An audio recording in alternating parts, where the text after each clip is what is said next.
been hearing now for most of my life, and chains I've been hearing now. What's up, guys? Steps back at you. Sorry, PR, I don't mean to rip off your phrase. So yeah, I was at my first ever NFL game, my first ever Giants game last week, preseason week 1. It was a great experience, even though it was just the preseason. I hope I can get to a regular season game, if not this year, very soon.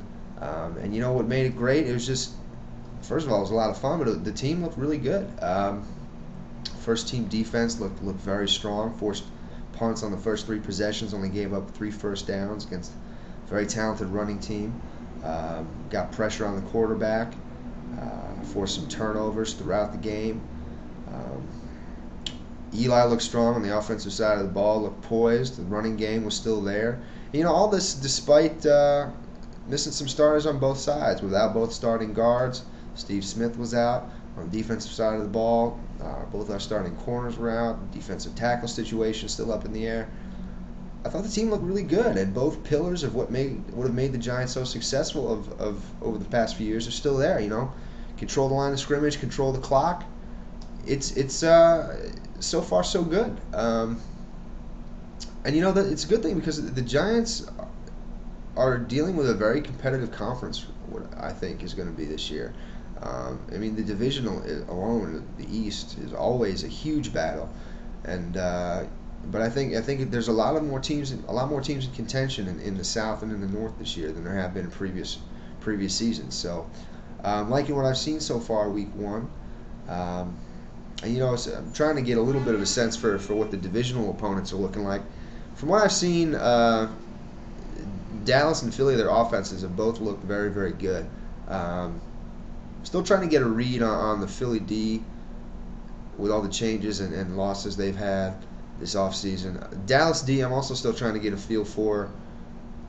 You know, whenever I've tuned in, it seems like the guys are running all over them, but again, the scoreboard doesn't necessarily reflect that. I know it's preseason. But anyway, if there any fans out there, Eagles, Cowboys, if you want to just hit me up and give me an honest take about what you know, how you think your team looks, because I think everybody is looking pretty good, certainly offensively this far.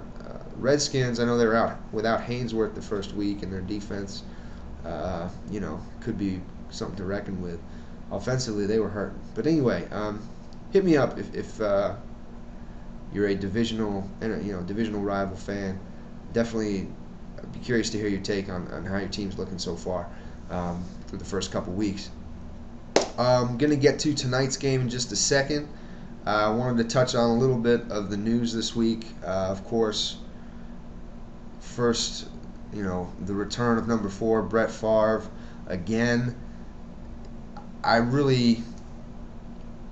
This wishy-washy sort of fickleness back and forth thing, I can't stand it.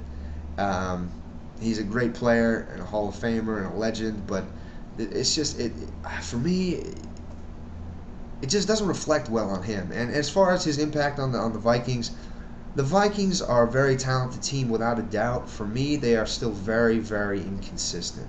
And I'm not convinced that when you add an inconsistent quarterback to this inconsistent team, it's going to make that big of an impact. They might be favorites to win the North.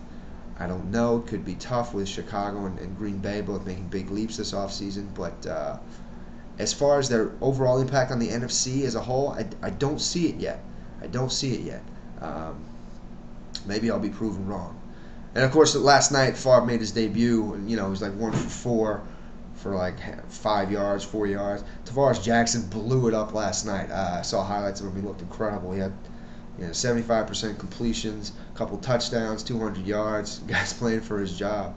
You know, it'd be interesting if he. I wonder if a team like Denver might try to go out and pick him up. I know they're dealing with their own things, but anyway, just throwing that out there.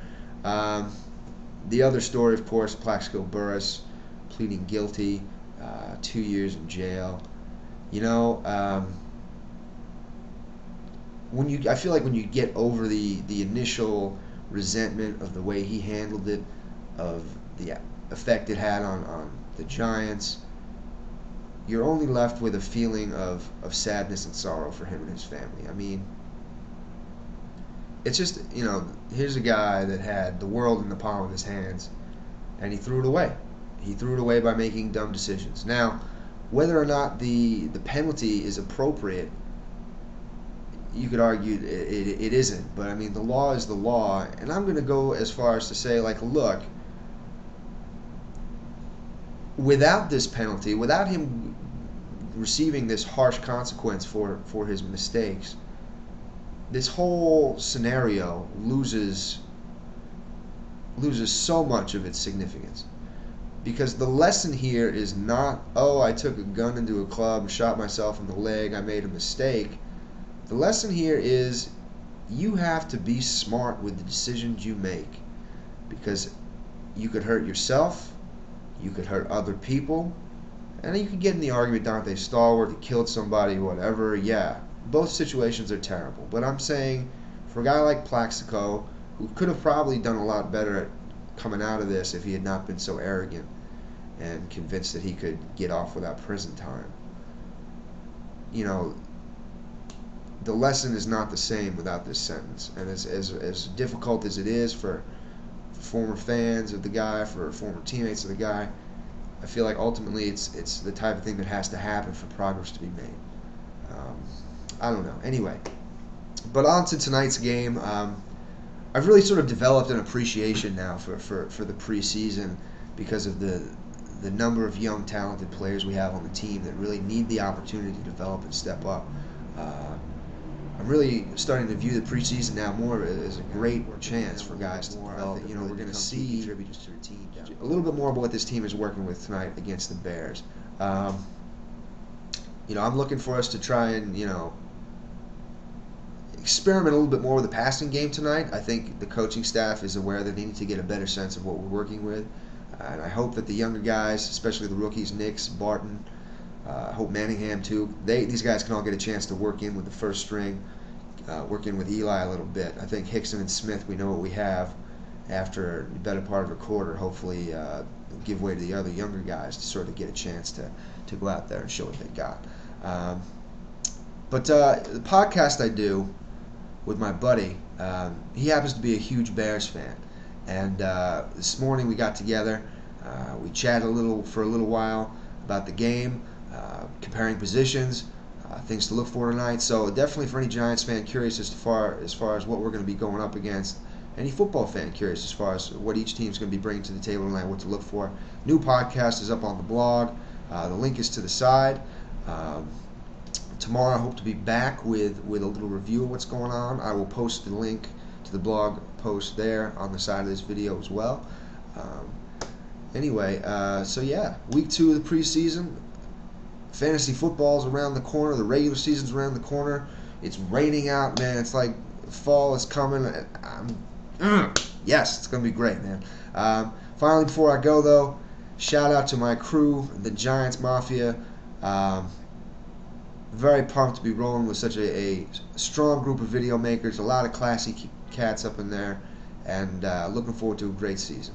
Alright guys, so hit up the blog, subscribe, post your comments, check out the show, check out the channel. Enjoy the weekend, everybody. I'll hit you back soon.